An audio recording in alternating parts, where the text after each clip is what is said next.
What are you doing? I'll tell you what you're doing. You're listening to the Elder Scrolls Lorecast.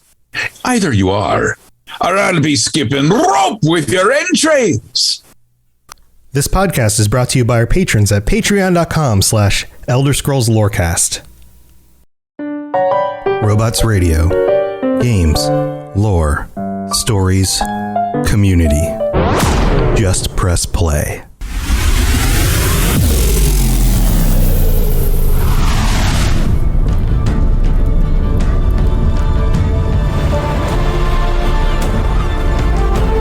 Welcome to the Elder Scrolls Lorecast, the podcast where we explore the amazing universe of the Elder Scrolls.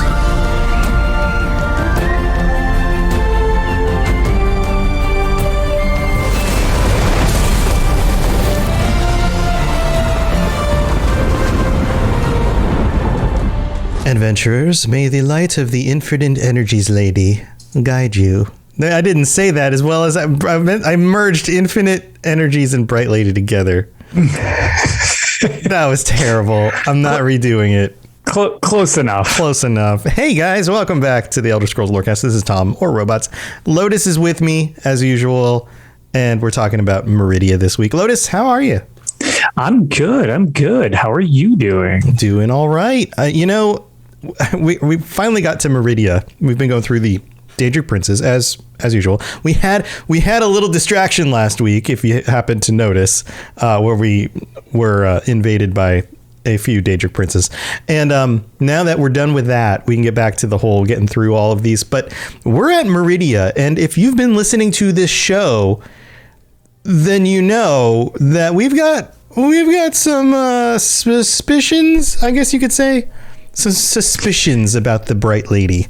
Yes, it's I'm very curious if all of this long play, seemingly good, but maybe not, when you kind of look past just the surface of Meridia helped us originally with the Soulburst quest line. Yeah, she might not be quite all that she appears. She is a Daedric prince, after all. That is correct. And we're, of course, going to go through all the details about her. Well, not all the details, but a lot of the details. We're going to get a little deeper than I did on the original episode where we went over Meridia. So hold on to your butts, because there's some really cool stuff going on here. And we're going to explain a little bit more about our suspicions this week. So let's dig right in. Meridia, the Lady of Infinite Energies. I totally messed that up.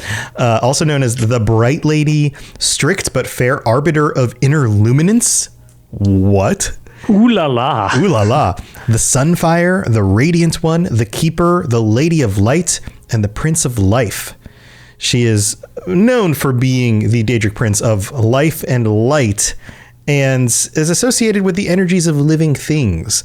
So often when you see her portrayed, there's this halo of golden light around her statue or around somebody who she's possessing at the time in order to say something, and all of a sudden, boop, they like light up like a light bulb.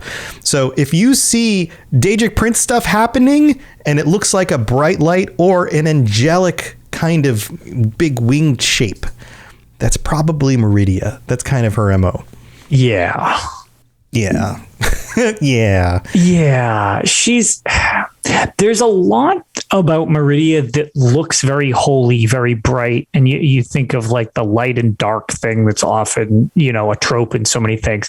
But Meridia's not quite the, she goes with the purifying effect, as we'll get into later on, about her disdain for the undead and stuff like that. Mm-hmm. But it's not so much purity in the aspect of just like good or bad, so much as just like she has this complete obedience to her, which definitely, when you start removing free will to such an extreme that she does and has zero tolerance for anything outside what she wants, it starts getting a little dicey about how holy and good is Meridia. She's very narrowly minded, like so many of the Daedric princes are. She's very focused on a very specific thing, and she's against things that don't fit into that dynamic. That correct. That there focus. is no gray maybe with Meridia. Right. There's no gray maybe. There's a lot of gray maybe in the Elder Scrolls, but there's no gray maybe with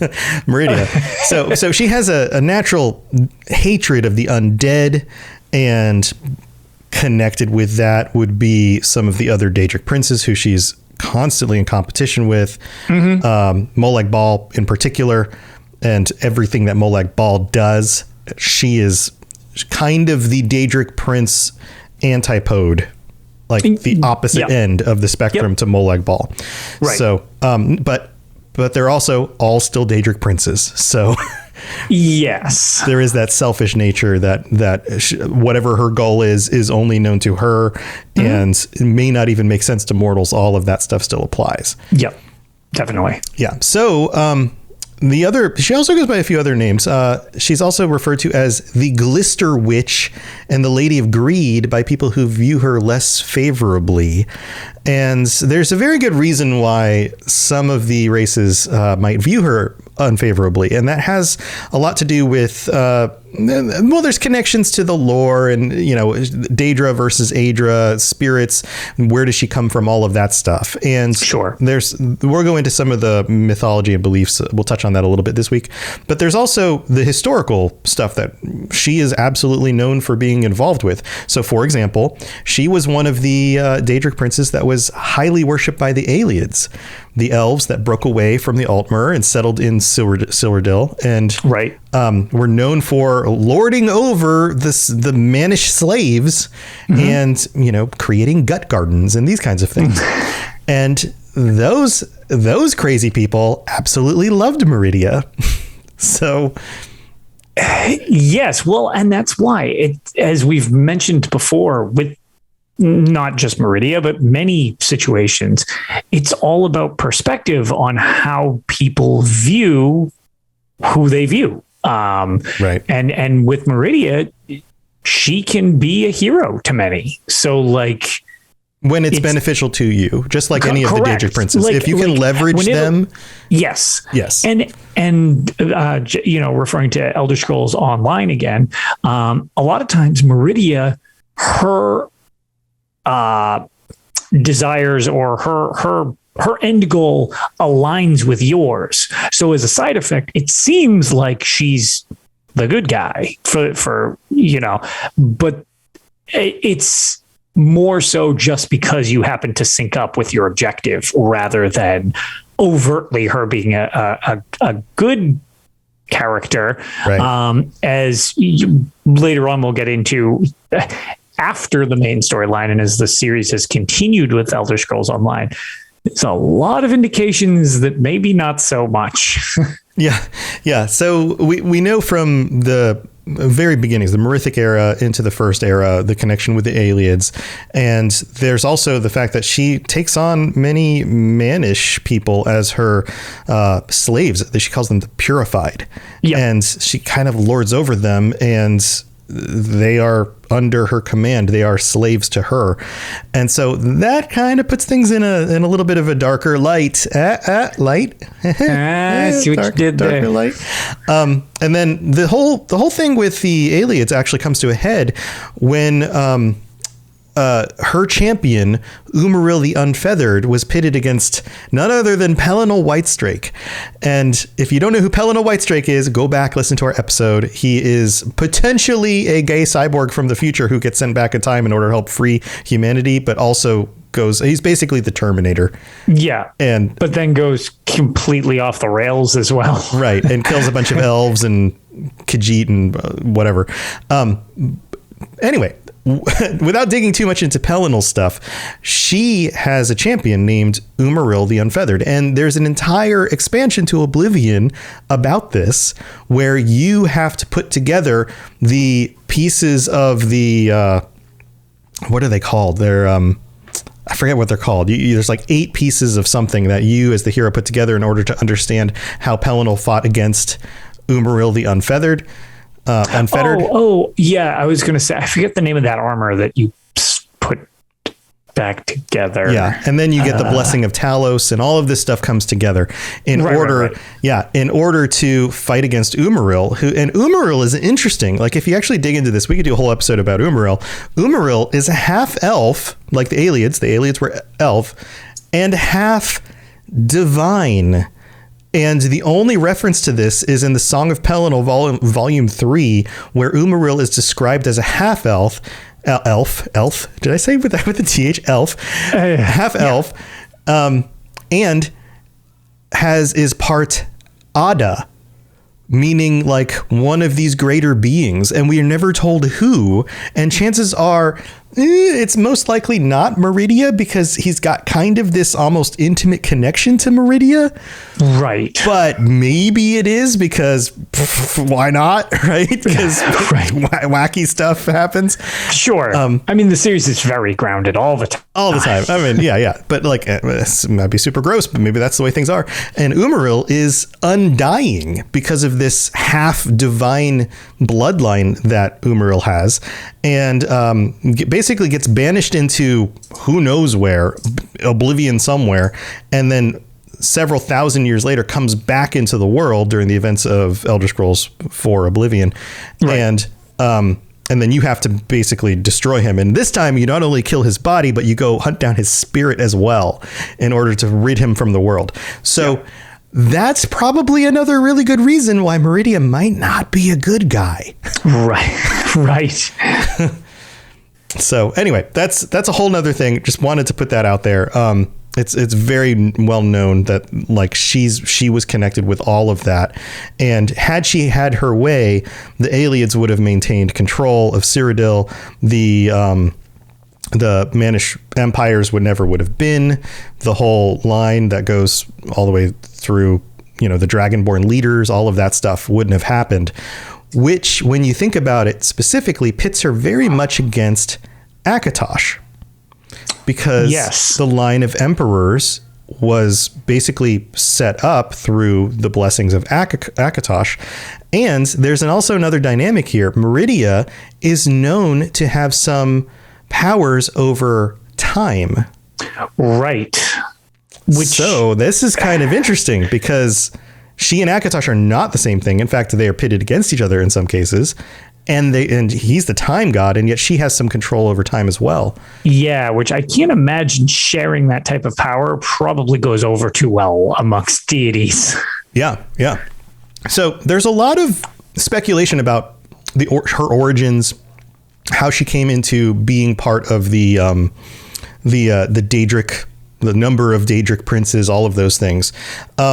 There's one belief that she was one of the Magna-Gi, yep. And yes. Yeah, so the Magna-Gi being the divine beings from Aetherius, that she was originally of, and there's some theories that all Daedric princes actually came from Aetherius, that none of them were Patamaic, that's a whole other thing. But in this belief, some of them are not from Aetherius, but she would have been one of them. She was a creation of Magnus, and Magnus didn't actually have children, but created children, and then left them to do what they're going to do. And she actually mantled a Daedric prince very, very early on in order to take her place among the pantheon of Daedric princes. Which, that's pretty neat that I mean, again, it's hard to tell if that ends up being the exact case, but it's a cool idea for the creation potentially of Meridia, because it makes her a little more unique than some of the others. Well, it also connects her to light. Magnus is the source of magicka in the world, and one of the theories is that the magicka comes through the holes in the sky, the sun and the moon and the stars. And if she was a creation of Magnus, then some of that light is now connected to her, and so she is a beacon among these otherwise dark Daedric princes because of her origin, which is really kind of a cool way to think about it. So this also ties into the Khajiit beliefs. We're not going to go through all of the different types of beliefs on her, but I found the Khajiit to be very interesting. It says here on the UESP, friends of the show, UESP, go check them. Tales Tamriel, part of the UESP. Go check out all their stuff. Crossover. It says here in the UESP article on her, ancient texts claim that Meridia, as she previously was known, false spirit of greed and the orphaned Glimmer, is the daughter of Magris. So Magris, Magnus. The Khajiit names are always more cat-like pronunciations of the words, which is always fun, who loved only himself and his own creations. Magris did not take a mate, but instead forged children of the Aether. Meridia is a cold spirit born of light without love. And I think this goes to that whole connection of her being amoral, a beacon of light, but not necessarily morality. She is intellect without wisdom, knowledge without purpose. She is the consort of demons, and some songs blame her for orchestrating the death of mighty Lorcage. So that'd be Lorcan. When Meridia dared assault the lattice with intent, being the first to do so along Dagon and Malug, so basically two of the other Daedric princes who are extremely powerful, Azura struck her down before the Varliant's gate. Didn't pronounce that right. And dragged her away from it. She then cast Meridia into the void and bound her there with mirrors, which would make sense if you're a being of light to bind something with mirrors. You surround it with mirrors and the light can't get out. It just keeps bouncing around, right? Right. The nomads say she has since escaped. Modern Khajiit may not acknowledge the Meridia myths, as the Riddlethar cult altered or removed many of their deities following the creation of the Elsewhere Confederacy, and she is not mentioned in the modern creation story told by the clan mother Anissi. But I think that some of these older stories might actually have, I mean, if they're not true, capital T true, they reflect a lot of insight into who these people are, at least their character. Right. So what do you think about that? I think that's pretty freaking cool.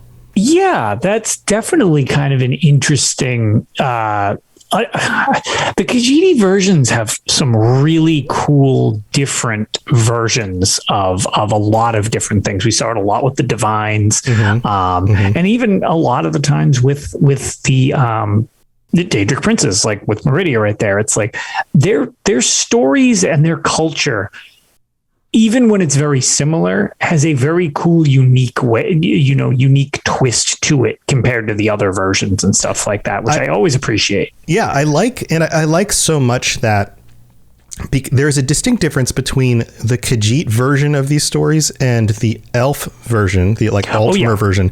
And I think a lot of that has to do that it's not tied up in their identity. Right. The Altmer absolutely need their version to be real because it defines who they are. It defines their existence. Right. It makes them important because they used to be gods and now they're not. Right. The Khajiit are like, let me tell you a story.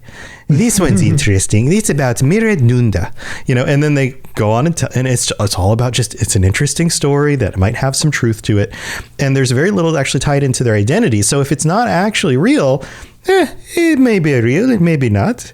This one doesn't know. It's cool. It's fine. Right. Which to me lends certain amounts of more credence, or at least it feels like it does to these stories.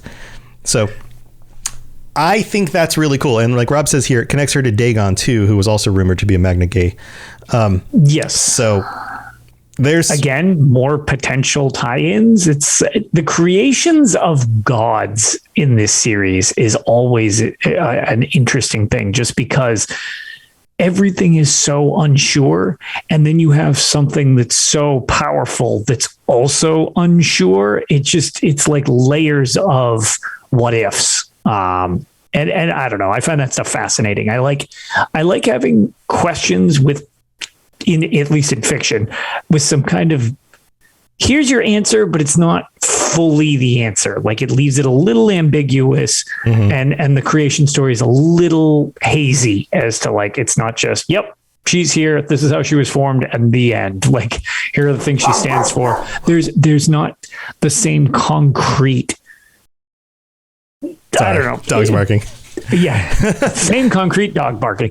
Same concrete way that when writing, sometimes you can over-explain. And I feel this series does a very good job of oftentimes leaving people desperate for more. Yeah. And like real world myth, oftentimes the stories have a lot more to do with explaining the nature of the being and why they're important to us than literal truths and things that happen in a sequence. In fact, humanity has been very bad at that until even like very modern times. Like anytime you read a document about like, oh, this, army went to war here and did this and did that, it's more about the person telling the story usually than it is about the actual facts of the events. Like everything's colored. Right. And just in this as well, every version of every story is colored through the lens of the teller. And so much of it is not about specifics of time and events and when something happened and what order. And I would assume that so much of them don't get it literally correct, but they may get close to a spiritual truth of this is a better way of understanding the nature of this godlike being and what their goals are. Because ultimately you can't go back and find out what was actually happening back then. Right. So, so she's very interesting for those reasons as well. And she, one more thing I want to point out here, the nature of her realm of oblivion, it's called the colored rooms. And I find this interesting as well. Yes. So, we don't get to see the colored rooms much at all, but what we do know is that they resemble a cross between like a coral reef and a field of floating stones with lots of colorful trails and dusts and clouds and light. The ground between the stones looks like luminescent water, but is solid enough to walk on. And the skies are described as floating effluvium oceans of crimson. So it's very beautiful compared to many of these other realms that we see, which are either spooky or hellscapes or whatever. Right. The other thing too, which I wish we had seen more, because like you said, it's very limited in the series when we see it. There's actually 2 points in the Elder Scrolls Online where you get to see it briefly. But again, I don't know. It's weird because it makes you want to see more. It's very celestial from when you kind of get a good look at it. Which makes sense. And she's the Lady of Lights. Lights. Exactly, what are the natural lights in the world? Stars. Right. So, you just for a gauge, I mean, it doesn't really spoil anything, but for a gauge, there is a point in the main storyline campaign of Vanilla that you will go to the colored rooms, and then there's actually a dungeon called the Depths of Malatar, and in the Depths of Malatar dungeon, during the final boss fight, there is a phase in which you go to the colored rooms and have a battle, because it is a Meridian cult actually that you're dealing with. Again, interesting that suddenly your situation no longer aligns with her, and now you're battling one of her cults. And oftentimes some of the enemies you'll encounter are Aurorans, which are her Daedra, which we can kind of get into later on. Yeah, I mean they're basically like knights with metallic golden looking knights. They are, with very little ability to they seem almost completely brainwashed. Like they're just like zealots for her. Which is, they give off a very creepy vibe because of just that like hollowed out, kind of nothing behind the face mask type of deal. It's just like, I fight for Meridia and there is no more. This is it. Like brainwashed slaves. Yeah, exactly. Yeah. And that's just it, because one of the things that she won't tolerate is essentially free thought if it doesn't align with her. So her troops embody that completely. So, yeah. So, that also connects back to Umarill, who looks like kind of like one of those, but just really big, like a much bigger version of that. There's also this little note here, which I find really interesting, that Mankar Cameron, who we talked about before, once claimed that the realm of Cold Harbor in his dialogue in Oblivion belongs to Meridia, in spite of it belonging to Molag Bal. And I have to wonder if this is like, was this a goof in somebody's writing back during the time of Oblivion? Or is this something that Mankar Cameron knows about the true nature of Cold Harbor? Like, was it originally the realm of Meridia until that area was taken over by Molag Bal? Like, did Molag Bal conquer Cold Harbor and take it from her? Right. Which is kind of cool if it is. Yeah, and she's actually again, I guess this if base game stuff, but I guess if you're still trying to avoid any type of spoiler, this will be a little bit of a spoiler toward the latter half, not the end, but the latter half of the original story to Elder Scrolls Online. She's able to basically force her way into that realm, which kind of also potentially lends credence to that, because oftentimes there's not a lot of Oblivion plane skipping between Daedric princes and each other. Yeah, they kind of section themselves off from each other, and they're basically not allowed in. Yeah. So that's also interesting that there's kind of a little bit of crossover there where, okay, maybe there is some more credence to that. Who knows? Mm-hmm. Mm-hmm. Yeah, I love how this stuff is all just kind of like maybe not. We don't really know. But anyway, that's where we are with Meridia. We're going to get more into the some speculation around just some of the stuff at the end. Yeah. Well, why might she be a big bad in the series, or especially in ESO? And then we're going to get into some of the artifacts and stuff. But first, we have to go thank our patrons, so stay tuned. This is Miss Morak, Dragonborn, and you are educating yourself to the Elder Scrolls Lorecast. All right, so here we are in the middle of the show. Hope you guys are enjoying the Wes Johnson dialogue stuff he left for us. So we have to thank our patrons right now, because we got 3 new ones. We have Ryan E.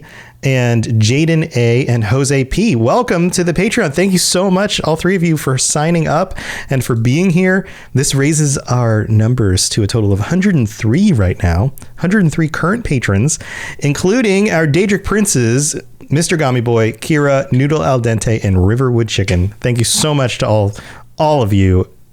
Big thanks for supporting the show.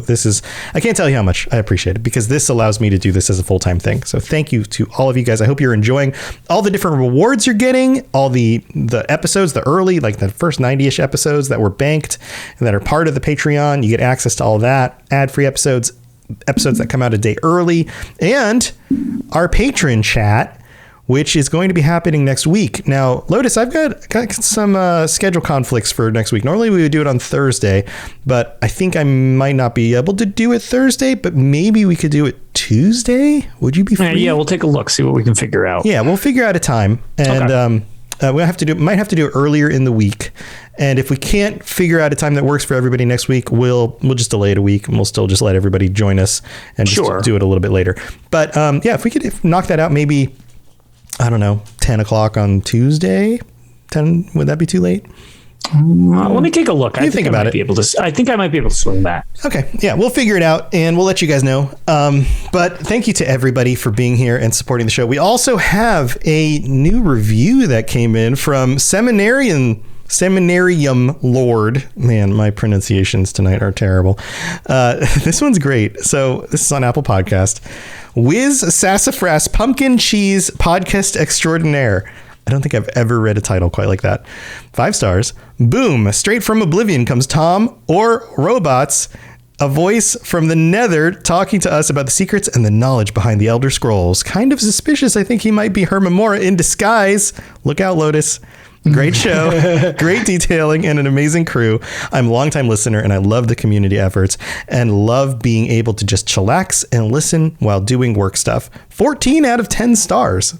Wow, that's a lot of stars. Wow, you broke the system 2 different ways, because it only goes to 5. So you pushed it up to 10 and then gave us 14.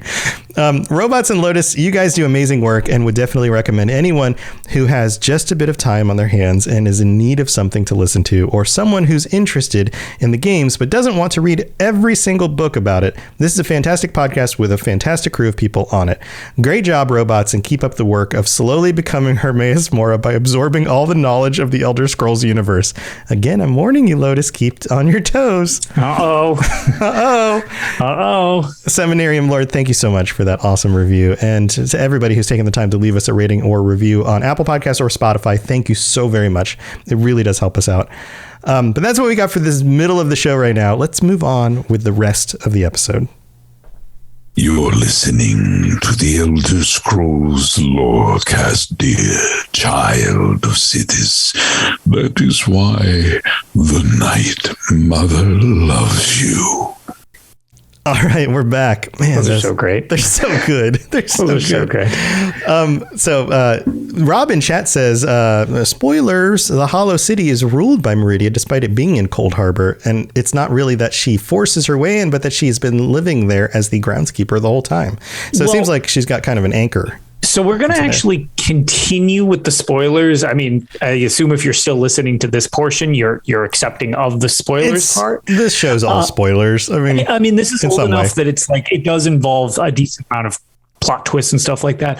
But I figured because there was some decent discussion about the whole thing with the Hollow City, I actually really like the way that the ESP kind of summarizes it, condenses it down for a summary. And I think just because it is important to that storyline that she is very heavily involved in, it might be worth just covering the exact nature of the Hollow City and this whole idea of the groundskeeper thing. So again, if you're you've already kind of been spoiled going here, but like if you don't want more spoilers, be aware that we're going to continue with this for a bit, and it's pretty integral to the main storyline of ESO. So do you want to read it? Do you want me to do it? What do you? I don't have it up right now, but so go ahead. Okay, let me bring it up then. I'm pulling it up right here. All right. Okay. So either way, what it is long ago a city existed in Nirn, which was devoted to Meridia. Meridia gifted the people the lights of Meridia relics, whose power protected the city and made life easier for its inhabitants. Molag Bal sent his minions from Cold Harbor to destroy it, but the warriors and the mages of the city managed to seal the gates and protect the people inside. Everyone outside the gates, unfortunately, was slaughtered by the minions. The Iliad King, the Iliad King Dinar was visiting the city and quickly took command of the city's defenses. While the king single-handedly protected he single-handedly protected the gates.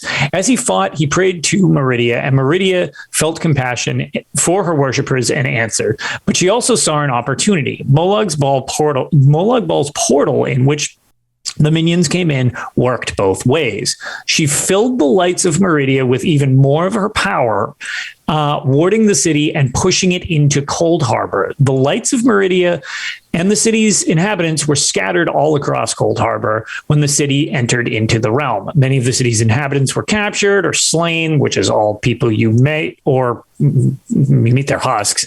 And the lights were stolen by the minions of Molag Bal. Despite the fact that not all of her people survived, Meridia still accomplished a major feat. She had sent a portion of her realm into Molag Bal's domain and which he could not touch, a tactic that would pay off in the years to come.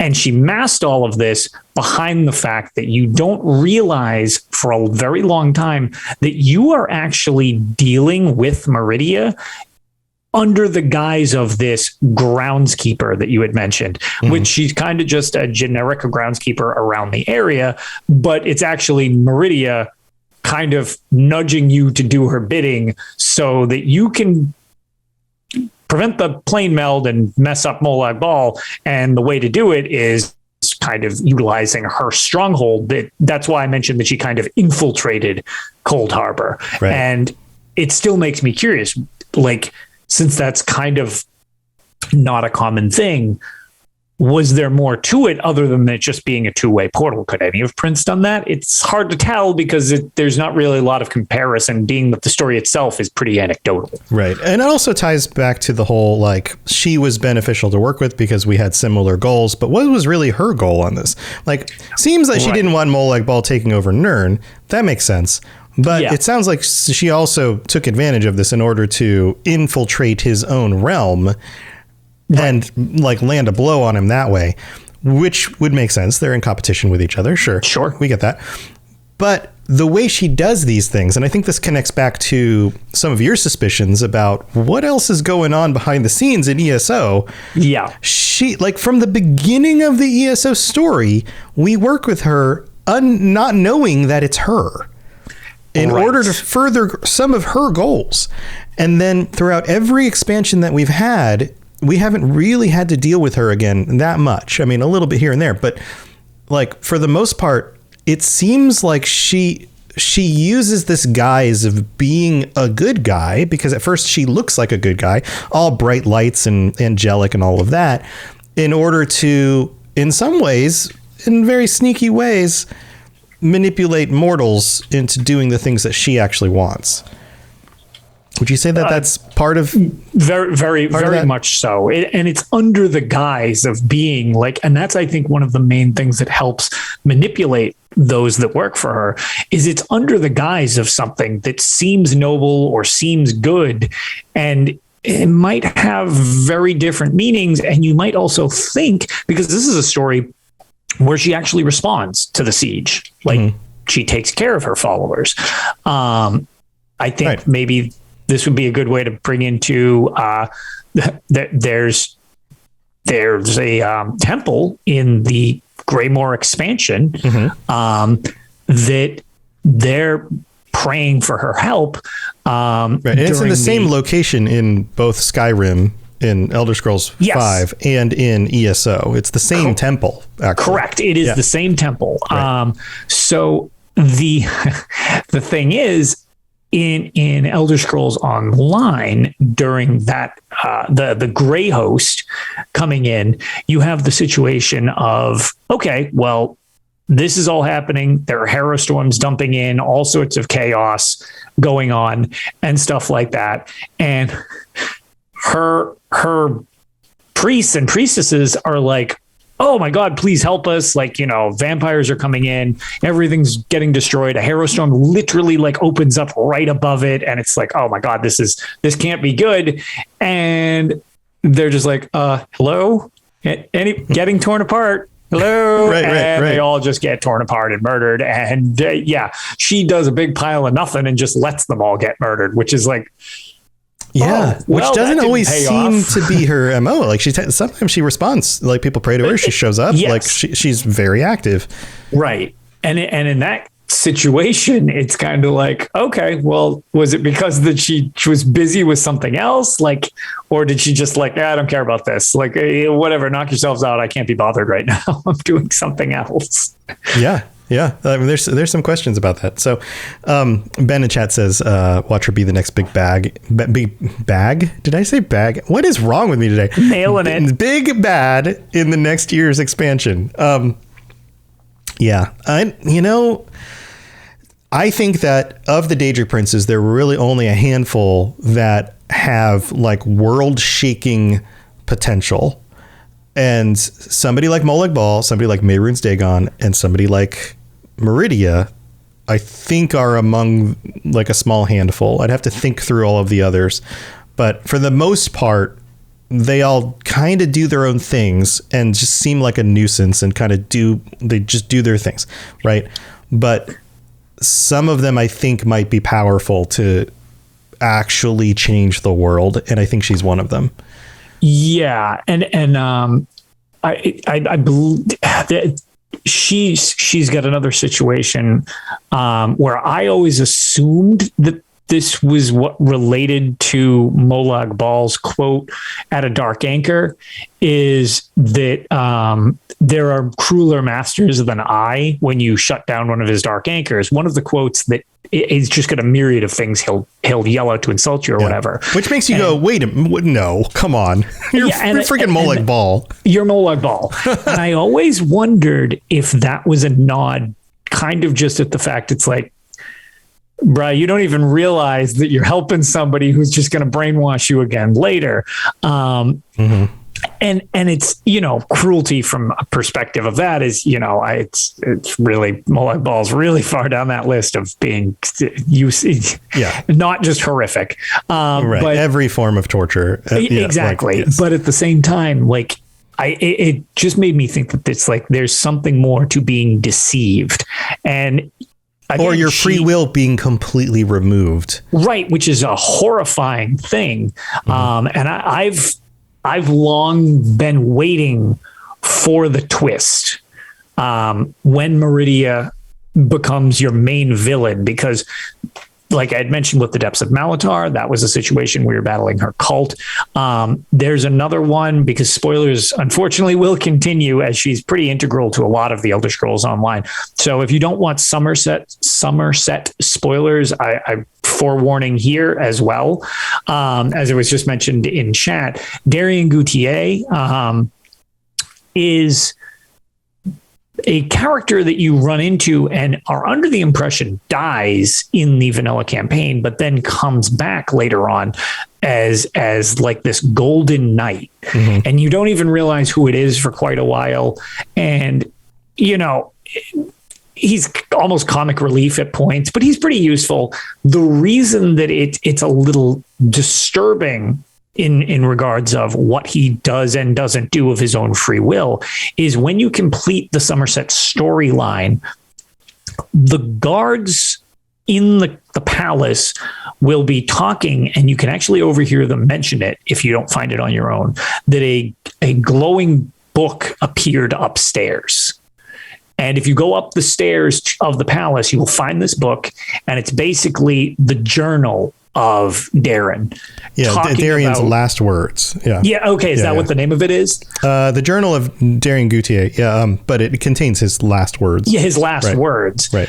And it's more or less the memoir of somebody being stripped of their free will and like being thrust into this regardless of what they wanted. So it's like, this is another situation where it's like, okay, she uses people in the world and mortals just as much as anybody else does, even if it is under the guise of... Yeah, it's called Words of the Fallen. That's actually Words of the Fallen. Okay, that's the one with his final... Like, there is a journal, but this is specifically the book Words of the Fallen. Yes, that's specifically the one I'm thinking of. So it's definitely worth a catch if you get a chance to read it. Here, let's read through it real quick. It's not very long. Read through it? It's not super long. I'll read through it real fast because I think this will wrap up part of our justification for her being a bad villain, and then we can move on to the items and things.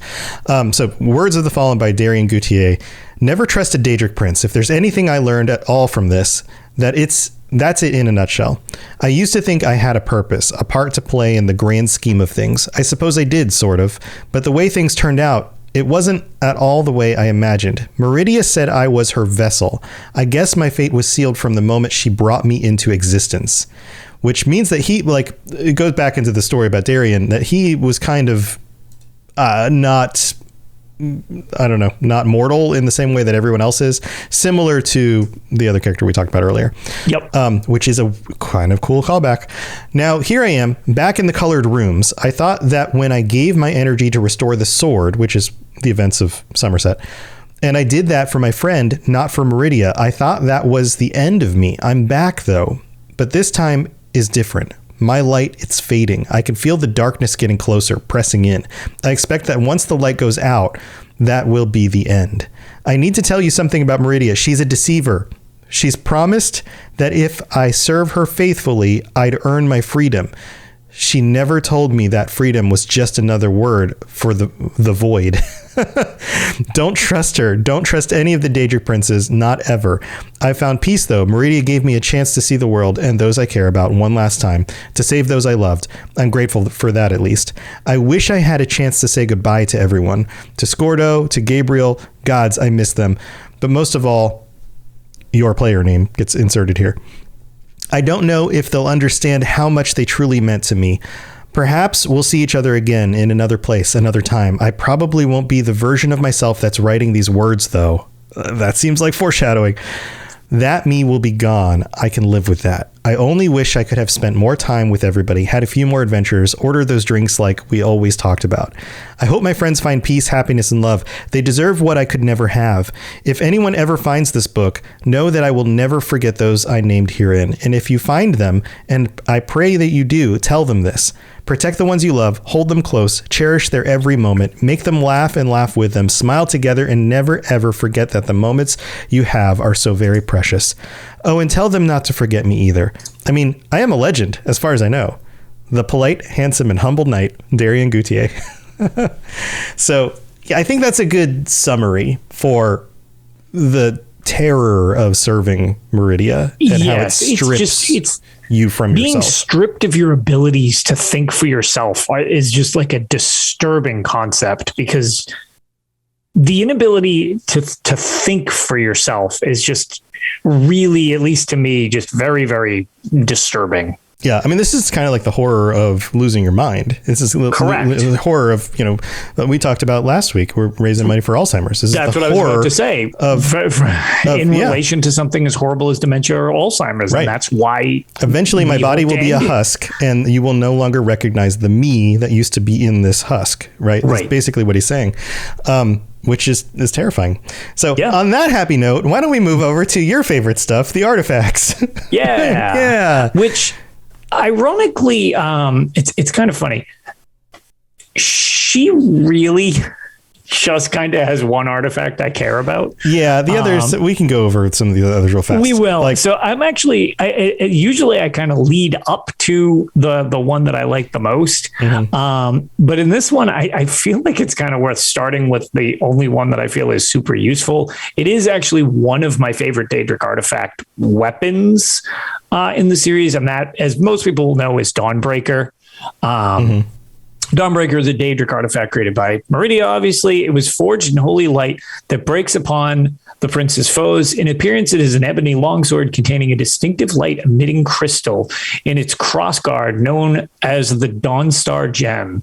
It was created with the intention of burning away corruption and false life. As such, it is particularly effective against Meridia's foes. This primarily applies to undead, although its powers can be used to ward off Daedras and werewolves as well. Right. Basically creatures that were created or in control of other Daedric princes. Yes. So big fan of that thing. I love that weapon. Actually, I think just the fact that it lights stuff on fire is neat. I like that. But for the most part, it's more actually that it just looks really cool. Like, I really like the way that weapon looks. Really? Like, I've always liked the fact that it has got like a glowy gem in it, and it's like this golden looking sword. But I don't know. I think it's a really cool looking. The round crossguard has always hit me weird. Oh, really? Oh, yeah. I really like it because it's very strange. Like it's a strange look. But I really enjoy it. I like the style of the weapon, and it's pretty good. The other thing you could do, which I have no idea if this was ever patched, but in Skyrim, it's on a pedestal when you get it, and if you shout it off the pedestal, it'll fly against the wall and you can pick it up, but then you can pick it up out of the pedestal too. So you can dual wield them. It makes a second one. That's funny. Yeah. So you can actually duplicate the weapon totally, like, fairly, I guess. I didn't find out by doing it myself. A Draugr actually shouted at me. Oh, wow. And I was like, oh, he knocked it off the platform. What a douche. And I picked it up, and then I kind of went over to interact with the platform, and I was like, oh crap, I can get a second one. And that's amazing. So I was a big fan of that. No idea if that's been fixed or anything like that. But back originally when I played that was how I ended up with two of them. That's awesome. I didn't know that. That's amazing. So we got that one. That's kind of the big, well-known one. That's the big one. Yeah. And a little side note here. She's also associated with the Ring of Khajiit. We've talked about the Ring of Khajiit before because it was connected potentially to Mephala. May also be potentially connected to Meridia, so we don't need to go on to that one for a while. No, I was going to say, and I always considered it more of a Mephala artifact, but you know, whatever. Some of these have like vague origins, or in a very old game were referenced to one of them, and then as that, got these Daedric princes get fleshed out more, it makes more sense that it's associated with somebody else. Sure. There's always a little bit of like, I don't know, adjusting the stories. What about the Opal Charm? Yeah, so the Opal Charm is an artifact associated with Meridia, which has been enchanted to pull light directly from her realm of the colored rooms. This light is capable of temporarily manifesting physical objects when mastered, which sounds pretty neat. Yeah. Reflecting its creator's obsession for conformity, the charm also unifies the life force of the artifact bearer and their followers, not allowing any to die till the wearer itself is slain. So it's basically just I guess just it's kind of what she does, where she takes control over her servants and then basically grants them undeath, but they're not undead. It's just they're not undead in the immortal type of way. Right, they're immortal. They can't die until she allows them to be killed. That kind of thing. Yeah. And then in appearance, it is engraved. It is in egg-shaped or egg-sized opal that is cast in gold and hung around a chain. Even while inactive, it is capable of illuminating an entire shrine, which is just kind of a funny little note. Yeah. But yeah, I actually, unless I'm mistaken, I don't believe the Opal Charm has ever been in one of the games. Not that, this is one of the ones that I was like, I don't really know. Yeah, I have no recollection of this. And it does not It's an ESO thing. Yes. So it's connected to the Knights of the Silver Rose. Yeah, but it doesn't look like you're specifically. I don't know that you wield it. Right. Ever. Right. Yeah. That was kind of what I thought. Do you want to cover the prismatic core? Yeah. So the prismatic core was a powerful crystal that powered the prismatic weapon created by the willing sacrifices of many priestesses of Meridia. So you wonder what they're doing in those temples. That's what they're doing. It was given to the forces of the alien city-state of Delodil during the early First Era so that they could defeat their Moleg Ball worshipping enemy of Abagarless and destroy the Mortum Vivicus. The destruction of Abagarless was successful, but the weapon was ruined in the attempt. The crystal powering it was salvaged, although drained of its power, and 5 alien heroes set out to the Dwemer ruin of Mzinald. Because Dwemer didn't like vowels to hide the crystal so that the forces of Moleg Bal could not find it. The priestess Valasha sacrificed herself to repower the crystal, and the rest of the heroes giving their lives to safeguard. It was later recovered by the Fighters Guild in the Second Era of 582, so ESO, and reforged into the prismatic weapon. The prismatic weapon was used by the guild's champions to destroy the Mortum Vivicus once and for all. So oftentimes when these are laid out in this kind of way, and it's like, and then the Fighters Guild did this thing in the time that ESO happened, it's because it's connected to a side story. There's usually a side quest where this comes up. So then we have Meridia's Beacon. Yes, which is the one that's most notably, everybody knows the entrance to this quest where another hand touches the beacon. Another hand touches the beacon. And yeah, you can get lifted off into the sky for a very dramatic situation. But Meridia's Beacon is just a magical magna geode shaped stone with, associated with Meridia, obviously. Oh, imagine that. Yeah, who would have thought? Who knew? The Lady of Infinite Energies is known to speak to those in possession of the beacon, the thing we were just mocking, and uses its influence to compel those who hold on to the beacon, which again is more of that control thing that she has. And it's also sort of funny because you sort of kind of like... Most people, I mean, you do technically have the ability to not do it, but almost everybody just by default will do it. That's for the most part. You're like, exactly. Okay, where is this going to go? What's going to happen? Right. So you play through it. Yep.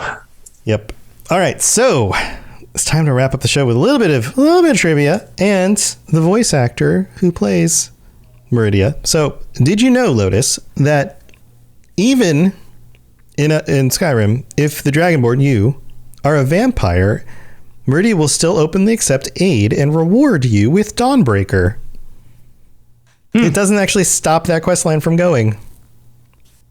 That's kind of interesting because I don't like being a vampire in Skyrim, so I guess I'd never tested that. I also have a tendency to go for that relatively quick.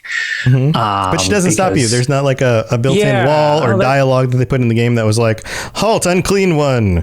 You are not worthy of this." Yeah, you don't need to be cleansed first or anything like that. Yeah, interesting. Nothing like that. It's totally not a thing. I feel like that was more of an oversight than anything deeper. Probably. Yeah. I bet there's also a mod at this point that fixes that. Oh, almost certainly. Almost certainly. Yeah. So Meridia is voiced by Jean Gilpin. And Jean Gilpin is interesting because, first of all, very long lists of roles, both early career acting roles and then a lot of voice acting over the last, say, 20 years. And in Elder Scrolls, I'm trying to, there's so many in here, I lost the spot where it was at. The Elder Scrolls Skyrim, she also voices Elenwen and Boethia. So we talked about her on the Boethia episode.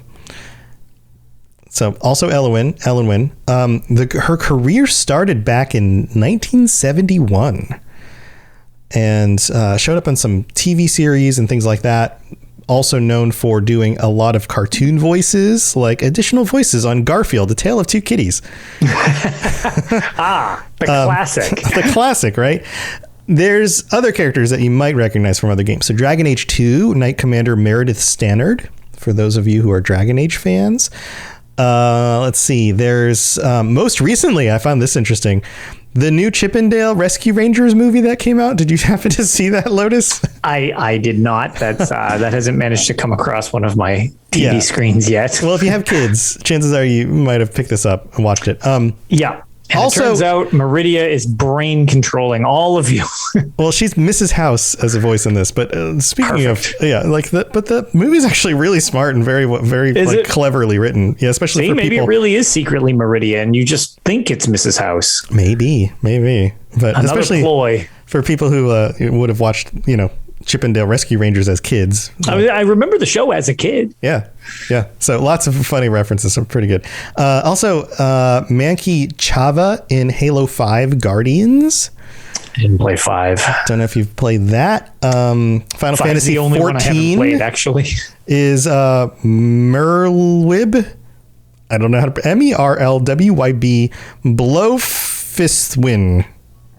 That's a good name. Okay. But lots of other games as well. Lots of other things. So anyway, that's the voice actress who plays Meridia. Yeah. Very cool. I think that's gonna do it for this episode. I mean, yeah, she's the sneaky one. I wouldn't be surprised that we don't see more stuff. And it'll be interesting to see because they've switched to kind of like, instead of the story is interconnect, don't get me wrong, in Elder Scrolls Online, but it'll be interesting to see if with the yearly thing that they do nowadays, if that will still be a thing, because that's sort of changed a while back so that they could make the series more accessible for everybody. Mm-hmm. And unfortunately, this plays back, as we made reference to, all the way back to the original storyline of the game, which has references and stuff like that. But that storyline and its twists and turns carried on all the way up until Somerset with the triad conclusion. And since then, there hasn't really, the stories have been much more independent each year in the seasons of. It would be a strange pull, although I would love it because it would be such a great misdirection. And I think it would totally mess with people that maybe aren't as familiar with being around with the series for so long or anything like that, or have jumped in at different points. But to have that long play finally come to fruition, because there's been so many hints at it, I just don't know how they would pull that off with their current way of doing yearly cycles. And then also requiring, by the way, I hope you had context for the last 8 years of this game because it's finally coming to a head. Well, they do have characters that recognize you. Like they make a point they totally do. To play, like to add extra voice lines for things like, oh, you're the hero so-and-so, and if it wasn't for you, blah, blah, blah. Or even characters that you would have met in other areas, when they come back into new areas, say things like, good to see you again, friend, blah, blah, blah, blah. Right. So you could play that up by connecting some of the dialogue across multiple things with a character who kind of also brings that all together for you. Right. And it's more so that I feel like that's a flavor. Yeah. Oh, yeah. Darian? So that's like, dude, you have Darian show up as a starting to become husk of who he used to be, and Abner Tharn talking back about like when you helped to stop the plane meld and all of that stuff. Yep. And you bring all that stuff together, that absolutely perfect 2 characters to bring back for a Meridia focused expansion.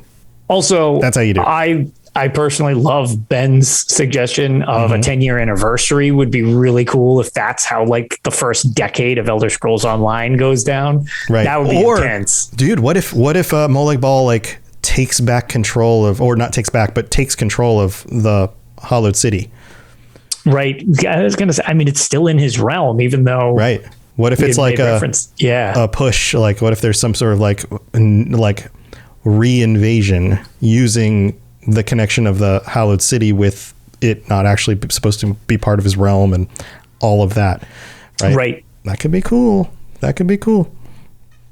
So I don't know. I guess we're going to see. You got anything else you want to share before we head out? No, we'll be recording Tales this weekend. Very exciting as High Isle has dropped on console, which I've been loving it so far. Yeah. It's what do you like the most so far? So it's kind of funny because I don't have nearly enough time into it to really give a good gauge. And I will shock you by saying I have been so busy running around with people just doing random things. I haven't tried the card game yet. I haven't done the card game. It's easy to get into once you do. Like there's like the tutorial for it isn't very long. And then and people have told me that once you get into it, rip everything else because that's pretty much just all you do. And that's coming from people who don't like card games in many of my guilds. They're like, this is dumb. And they posted, they're like, all right, I feel like this is a really uncomfortable thing for me to admit. I stopped running trials. I keep playing this damn card game. Yeah. I'm like, that's what I keep hearing. But I so far, I mean, it's definitely got some stuff that needs to be ironed out still. But overall, my experience has been very good with it. I've had a lot of fun with it. And the stream we did on launch day went off without a hitch. Totally had no connectivity issues or anything like that. Nice. And it's not quite over yet because we're still raising money for it.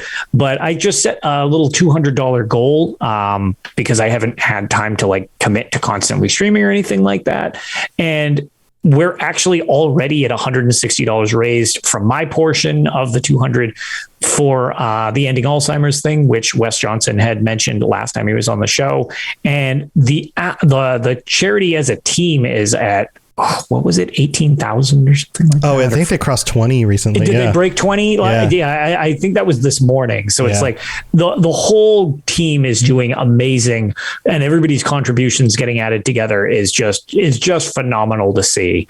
So it doesn't need to be mine if you're looking to get involved. There's still bunches of people doing all sorts of great events for it. You can obviously check mine out as well. It's just on my Twitch channel and on Twitter. But yeah, it's going really well, and I'm really happy to see it because it's another fantastic cause. Yeah, awesome stuff. Definitely go check that stuff out. It's still happening if you're watching us live. I think it runs through this weekend. It will run through this weekend. That's why I was going to say we're nearly at our goal, and I know a lot of people are closing in on theirs as well. So there's still time. Yeah. So awesome stuff. It was so nice to have Wes again on our show with us last week. And those bumpers are phenomenal. Yeah. And if you're interested in more voice actors, I got a chance to interview 9 of the Fallout 4 voice actors, including Wes Johnson, last week, and that is up on the Fallout Lorecast feed. So if you want to go listen to that, you can do that as well. And also a big shout out to Jillian and Rob the Princess, who have been reinvigorating our PC Lorecasters Guild. I did some events with them last week and got to play through some stuff. We took out some world bosses. We knocked out some vents, knocked through some of the world stuff, and shared daily quests in order for us to do multiple world bosses and get rewards for every one of them, which was funny you say that cool. Because Ben, as well as Rob and a bunch of people were hanging out with us on stream. And since I kind of represent the console side, I didn't know what to do for my stream. I was just like, I just want to see High Isle. It's beautiful. And the stream, by the way. Oh, it is. I love the design of it. Yeah. And the stream ended up being nearly 7 hours of us doing exactly what you just said. Mm-hmm. We were just running around the map doing repeatable dailies, delves, dungeons, world bosses, volcanic vents. And we just kept sharing the quests with each other. And there were enough of us with different characters that we actually did it for 7 hours. And I was like, I need to stop streaming. I have to go to work tomorrow. Nice. So yeah. If you're looking for people to play with on PC, if you are part of Guild already, log back in, check it out. We'll have people actively doing stuff. If you aren't part of the PC Guild, you can join us on the Discord. Just look for the channel where you join the Guild. You do a little thing, a little command in there, you'll see it. Yep. Or just ask if you jump on the Discord, how do I join the guild? People will help you out. And then look for the notifications both in the channel on the Discord and on the daily updates for the guild when you log in. So if you want to make sure you get together with other people and play stuff, everybody's super nice. Everyone has an awesome time together. That's just what we do around here. So go check that out. Otherwise, I've got all my shows, robotsradio.net, for all the other podcasts and all the other things I do, helping out new podcasters with the Rocket Club and the book I wrote about video game podcasting. All that stuff's available on the website. So go check that out. And of course, we'll see you next week sometime. Hopefully, we'll figure it out. Maybe Tuesday next week, patrons. And other than that, stay safe out there. We'll see you guys later. Bye, everybody. Bye, everybody. Thanks for joining us. We'd love to hear from you. You can reach me on Twitter at robots_radio or Lotus of Doom at Lotus of Doom. Also, you can join us on the Robots Radio Discord channel. You can easily just search Robots Radio Discord on Google or check the description underneath the podcast. Also, this podcast is recorded live every week on Thursday nights, 9 p.m. Eastern, 6 p.m. Pacific on the Robots Radio channels on Twitch, YouTube, and on Facebook. So just search Robots Radio on any of those platforms. Come join us. We'd love to chat with you while we record the show, or before or after. Either way, just come hang out with us. And if you're looking for more information about my shows and the shows on the Robots Radio Network, go to robotsradio.net for all the information about all the shows on the network, including the Robots Radio Rocket Club, where I help both new and existing podcasters to grow their shows, build their audiences, and create the best podcasts they possibly can. All of that at robotsradio.net. We'll see you next time.